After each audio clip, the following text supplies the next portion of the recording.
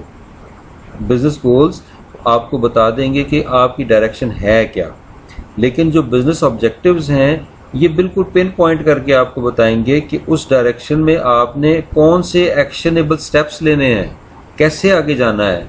तो वो clear cut definition आपको मिलेगी ऑब्जेक्टिव्स के अंदर। Business objectives are specific, whereas business goals are more broader and all encompassing. कि जैसे भी बताया मैंने कि भाई ये स्पेसिफिकली डिज़ाइंड होते हैं। ऑब्जेक्टिव जो होते हैं ये बहुत स्पेसिफिक होते हैं, इसमें बहुत सारी चीज़ें हम ऐसे कर देते हैं कि भाई एक फ्रेम बन जाता है और उस फ्रेम के अंदर रहते हुए हमने सारे काम करने होते हैं। और बिजनेस गोल्स जो हैं ये थोड़ा ब्रॉडर स्पेक्ट्रम में होते हैं, ये ऑल एनकम्पासिंग होते हैं, ये हर चीज़ को कवर किए हुए होते हैं। Business objectives typically have a set timeline, whereas business goals may not. हो भी सकता है लेकिन नहीं भी हो सकता। बिजनेस गोल्स के लिए ये ज़रूरी नहीं है, यानी एक एम रख लिया कि ये हमने करना है, ठीक है, उसके लिए कोई वक्त मुकर्रर नहीं किया। लेकिन ऑब्जेक्टिव्स एक ऐसी चीज़ है जिसके लिए आपको हर सूरत हर कीमत पर टाइमलाइन देना होता है। आपको बताना होता है कि मैंने इतने दिनों में या इतने महीनों में या इतने अरसे में ये मैंने काम कर लेना है। इन राइटिंग हर चीज़ होती है बिजनेस ऑब्जेक्टिव्स के हवाले से, राइट। अब आप थोड़ा सा और क्लियर हो जाएंगे when go in the examples. मसलन गोल ये है कि to increase this year's closing profit, कि इस साल के एंड तक हमने